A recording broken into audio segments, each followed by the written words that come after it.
Diretamente aqui do Maracanã, onde o Vasco empata com o Flamengo em 2-2 pela 14ª rodada do Campeonato Brasileiro, um confronto que colocou frente a frente duas equipes vindo de momentos bem diferentes. O Flamengo, que vinha de uma invencibilidade de 8 jogos, chegou no nono jogo, apesar do empate, e o Vasco, que vinha de uma vitória convincente contra o Olímpia, mas antes disso, uma fase bem ruim, né? Incluindo aquela derrota para o Corinthians no último domingo. Um confronto que colocou frente a frente duas ideias de jogo bem diferentes. O Flamengo do Leonardo Jardim tentou ter a bola, controlar o jogo, apesar dos desfalques de Paquetá, Arrascaeta, Pulgar e Carrascal. O Vasco, por sua vez, entendeu que deveria trazer ao jogo a situação de se defender bem e conseguir jogar bem no contra-ataque. E aí, com as peças que teve à disposição, até conseguiu imprimir essa premissa de jogo, mas é claro, a questão da efetividade nisso ficou a cargo da qualidade dos jogadores, que evidentemente é abaixo do elenco do Flamengo. Uma coisa que não é nenhuma novidade, uma realidade que não é surpresa, né, para o torcedor vascaíno. Mas apesar desse cenário de disparidade técnica, e eu diria até que física também, o Vasco conseguiu competir bem na maioria do jogo, apesar também, é claro, de uma escalação completamente modificada em relação àquela que vimos na última quinta-feira contra o Olímpia. O ataque composto por Puma Rodrigues, por Brenner e também por David, o David sendo esse ponta pela esquerda praticamente, e o Brenner mais centralizado, mas sem exercer a função de um centroavante de fato, como fez o Spinelli na quinta-feira contra o Olímpia. Enfim, essa mudança por si só eu acho que já embaralhou um pouco a cabeça do vascaíno na prévia, né? Visto que o Renato abre mão de ter ali o Andrés Gomes, talvez principal jogador do Vasco na temporada, e, enfim, traz opções ali diferentes, né? O Puma, pela primeira vez no ano, atuando de saída de jogo, né? Como um atacante. E o David saindo do seu lugar de costume, que é como centroavante, para ser um ponto esquerdo. No meio-campo, nenhuma mudança muito diferente. O Rojas como esse meia mais avançado, Thiago Mendes e Barros como essa dupla de volantes, e a linha defensiva ali com Lucas Piton, Robert Renan, Carlos Cuesta e com Paulo Henrique. A surpresa, mais ou menos, é pelo Carlos Cuesta. Havia a expectativa de que fosse ser o Alan Saldívia, mas acho que entre um e outro não tem tanta diferença, ambos vêm tendo um nível parecido. Não diria que é uma coisa que tenha mexido muito com o torcedor vascaíno. E claro, Léo Jardim no gol, ele que chegou no seu jogo de número 200 pelo Vasco da Gama com esse clássico aqui contra o Flamengo. A partida, ela teve um início ali muito competitivo, o Vasco tendo boas chances, o Flamengo respondendo com a qualidade que tem. No primeiro momento, realmente dando a entender que seria um jogo mais disputado. Mas com menos de 10 minutos, o Flamengo achou o gol que deu a abertura ali na contagem, que foi o gol do Pedro. Um gol marcado por falha defensiva do Vasco, uma jogada até meio confusa, dá para dizer assim. Não dá nem para, enfim, categorizar muito bem quem que pode ter falhado, mas o fato é que o Vasco ficou vulnerável naquele momento. O Pedro, que não tem nada a ver com isso, aproveitou e abriu o placar. Dali em diante, o Flamengo ficou ainda mais confiante, continuou criando as jogadas, enfim, teve ali tranquilidade para ser o protagonista do jogo. Vai ao intervalo com esse placar em seu favor, mas aí já na reta final do primeiro tempo, o Vasco mostra algum poder de reação e indica que não estava derrotado no jogo, né, que poderia trazer algo de diferente para essa partida.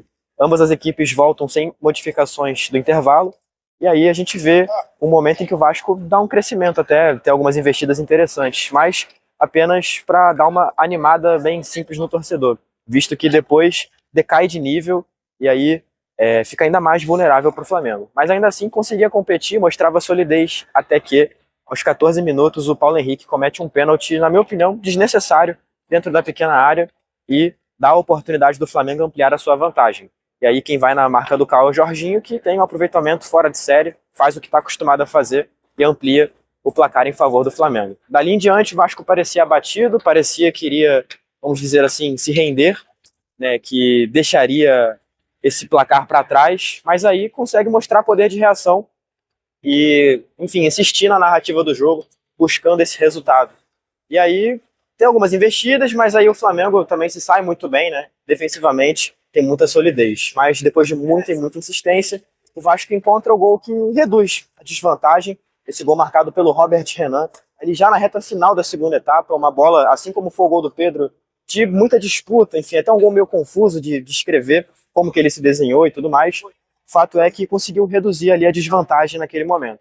Ainda assim, o torcedor não estava tão confiante disso, portanto, enfim, acho que até num movimento de reação, né, de proteção, melhor dizendo, a gente pôde ver muitos torcedores aqui no setor sul, que está atrás dessa câmera, indo embora, não acreditando numa possível virada ou até mesmo no empate.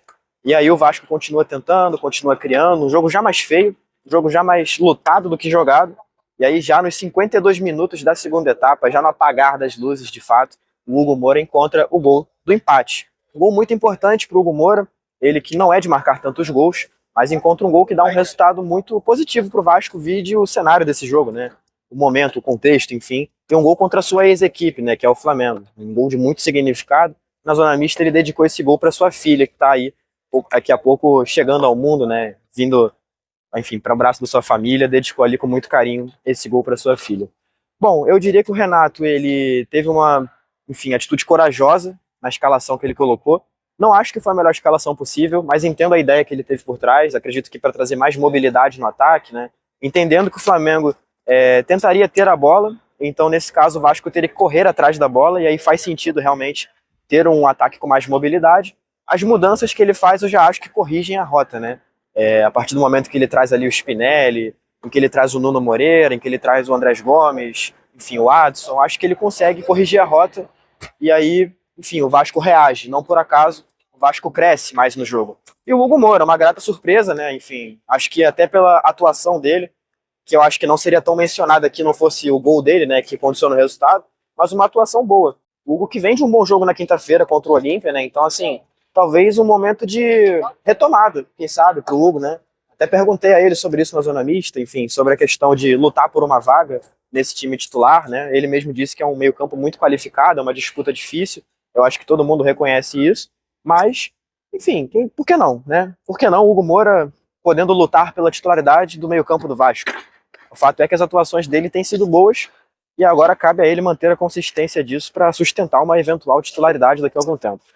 Enfim, recado muito positivo, apesar de que a sensação que fica é de que o Vasco poderia ter vencido esse jogo. Teve uma chance claríssima com o Brenner ali aos 29 do primeiro tempo, em que, na verdade, ele poderia ter tocado para o companheiro de ataque e preferiu chutar ali mal posicionado, chutou com a perna ruim, que é a esquerda, mandou a bola por cima do gol sem nem dar perigo para o Rossi defender, ou seja, enfim, fica uma situação complicada.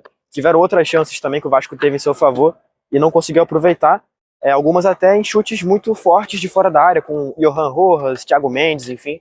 Então, acho que a sensação para o torcedor é de que poderia ter vencido, mas também acho que de recuperar um resultado, né? Ainda mais contra o grande rival. O Vasco segue sem vencer o Flamengo no Brasileirão desde 2015, ou seja, mais de uma década de hiato, desde a última vez que isso aconteceu, em competições gerais desde 2023, também um outro hiato que é muito grande para um clássico desse tamanho. Mas, assim, de novo, dentro do contexto, da situação que os dois times se encontram, eu acho que é um resultado positivo para o Vasco. Ao Flamengo, diria que vira uma espécie de, enfim, alerta, não sei. Acho que não chega a ser uma crise, né? Pela forma que o resultado se desenha, mas nem tanto, diria eu, pelo fato de que, enfim, tenha sido um vexame, algo nesse sentido. Clássicos costumam ser disputados mesmo. Bom, eu fico por aqui. Eu agradeço sempre pela audiência, sempre recomendo o like, a inscrição, porque ajuda muito. Não menos importante, o comentário aqui embaixo. Quero saber a sua opinião sobre esse jogo, o que você tira de destaque, de ponto positivo, de ponto negativo. E, obviamente, as redes sociais também, sempre aqui na descrição. Você pode clicar no link, conhecer todas e acompanhar mais conteúdos sobre o Vasco da Gama, beleza? Tamo junto, valeu e até a próxima.